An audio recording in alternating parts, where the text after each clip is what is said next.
La NBA est de retour. Les Lakers sont en visite à Denver ce soir. Les Nuggets reçoivent leur bague dans leur salle. Et c'est le premier match de la NBA, 1h30 ce soir. Nous allons être évidemment présents pour regarder ce match et l'analyser. Entre-temps, nous allons analyser les performances des Lakers du point de vue des statistiques pendant l'intersaison et nous terminerons par le top 10. Lakers tout le temps, c'est tout de suite. Step 1, wake up early, gonna rise with the sun. Step 2, get some good, some food in you. Step 3, think real hard about what you wanna be. Step 4, everybody just do your thing. Wake up, today's gonna be a good day. Wake up, today's gonna be a good day.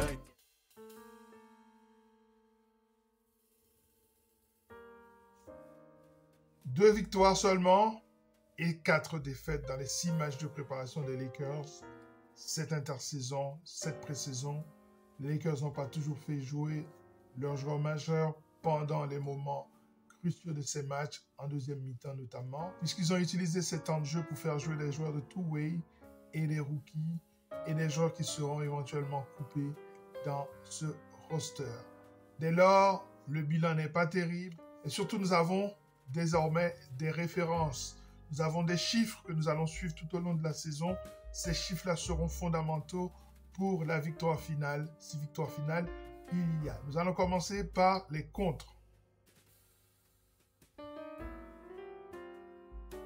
Les Lakers ont enregistré pendant cette pré-saison une moyenne de 7,3 contres par match, avec Anthony Davis à plus de 2 contres par match, 2,2 pour être plus précis. Et le deuxième dans cette liste, c'est Colin Castleton avec 1,3 contres par match. On n'a pas vu les Christian Wood dans ce secteur-là, ou alors les Jackson Hayes. Ce sont ces joueurs-là qui doivent se réveiller pour la saison régulière. Bien sûr, 7,3, ce n'est pas assez au niveau des contres. Cette équipe des Lakers doit être une terreur en défense, vu la jeunesse et vu la qualité athlétique des joueurs qu'ils possèdent sur le front court.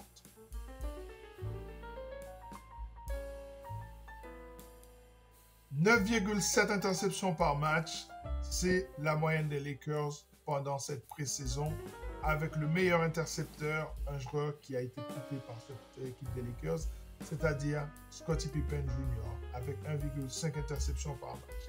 Derrière lui, Cam Reddish, ou alors Taurean Prince, sans compter D'Angelo Russell et Austin Reeves, ont tous les 4 enregistré 1,3 interceptions par match.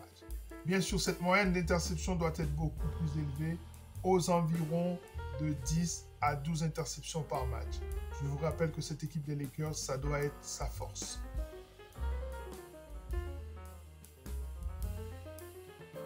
« 23,3 passes décisives par match dans cette pré-saison, ce n'est absolument pas suffisant. Cette équipe des Lakers doit tourner aux environs de 26 passes décisives par match pour être au niveau de l'élite dans ce secteur. Ça prouve que la balle circule bien, que le mouvement du ballon permet de créer des situations de tir et de grande qualité des tirs pris par l'équipe. Ça va déterminer sa réussite au final. Meilleur passeur de cette équipe des Lakers, c'est 5,3 passes décisives pour D'Angelo Russell, devant LeBron James avec 4,3 passes décisives par match et JHS, c'est-à-dire Jalen Hood-Schifino, avec 4 passes décisives par match. Mais on sait qu'il est out pour le match de ce soir. C'est dommage parce que c'est un joueur qui progresse bien et qui a un certain contrôle sur la balle et un contrôle sur le match. Il aurait pu être intéressant face à Denver ce soir.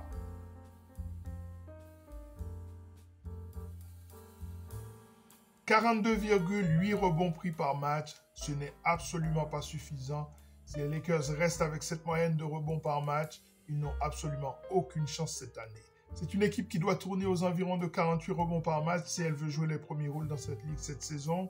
Bien sûr, il y a des joueurs comme Anthony Davis qui doivent tourner aux environs de 12 à 13 rebonds par match. Dans cette pré-saison, c'est Jared Vanderbilt avec 7 rebonds par match qui était le meilleur rebondeur de l'équipe. Ça vous situe un petit peu l'équipe pendant cette pré-saison. L'effort n'est absolument pas suffisant. Des joueurs comme Rui Hachimura doivent être beaucoup plus intéressants au rebond.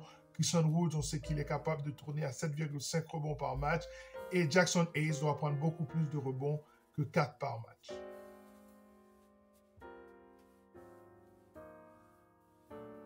69,1% de réussite au lancer franc, ce n'est absolument pas tenable pour les Lakers. Pour être une équipe élite, il faut se situer aux environs de 80%. En dessous de cela, c'est très précaire. Eh bien, les Lakers doivent faire beaucoup d'efforts dans ce domaine aussi. « 36,1% de réussite à 3 points. Voilà une statistique qui est intéressante. Je voudrais prendre le temps pour vous lire les statistiques de certains joueurs au niveau des tirs à 3 points. Par exemple, je regarde Austin Reeves avec 66% de réussite et pour un volume de 4 tirs pris par match. Jared Vanderbilt, 66% de réussite pour un volume de 3 tirs pris par match. Anthony Davis, 46,2% de réussite pour plus de 2 tirs pris par match. Je continue avec les statistiques. Je regarde le 4e meilleur tireur des Lakers pendant cette pré-saison. C'est Max Lewis avec 46,2% pour un volume de 2,2 tirs pris par match. Ensuite, c'est Taurean Prince avec 45,8% de réussite pour un volume de 4 tirs pris par match. Ça devient très intéressant.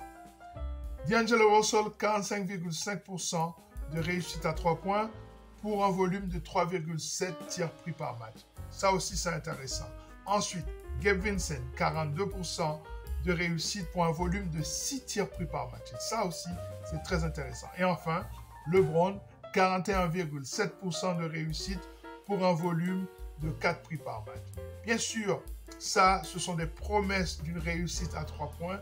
Si les Lakers sont à ce niveau-là, je pense qu'on peut penser que cette équipe peut être élite cette année. Surtout quand on sait que Rui Hachimura n'a pas été le tireur d'élite qu'il a été pendant les playoffs l'année passée dans cette pré-saison. Donc, la marge de manœuvre est là.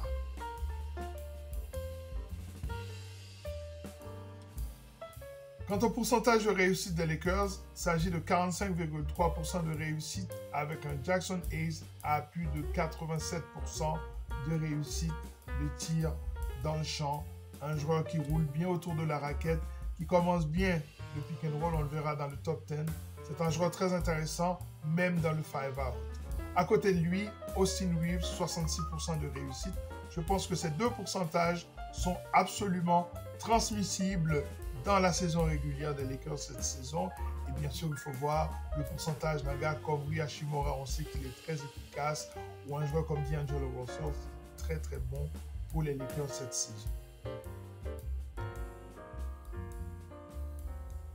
108,2 points inscrits par les Lakers pendant cette pré-saison. Ce n'est pas suffisant. Le meilleur marqueur des Lakers pendant cette pré-saison, c'est Austin Reeves avec 16 points inscrits par match.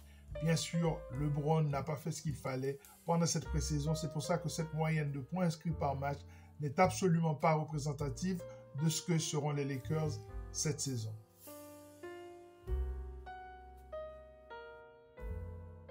En revanche, 118,6 points encaissés par match. Ce chiffre, pour moi, il est très inquiétant.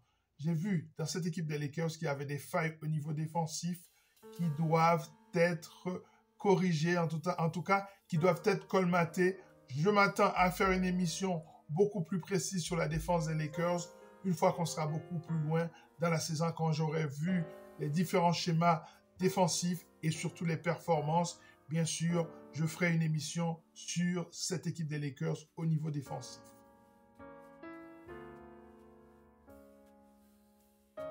« 17,7 balles perdues par match. Si on arrive dans la saison régulière avec une telle moyenne, on est en danger. Il faut essayer de réduire ça aux environs de 14 pertes de balles par match pour espérer avoir une forme de régularité au niveau de la saison régulière et pouvoir gagner les matchs. 14, 15 pertes de balles par match, c'est acceptable. Mais au-delà de ça, ça devient un peu plus compliqué. Till I can't hear that my mind fills up into a creature and it haunts me somewhere much deeper.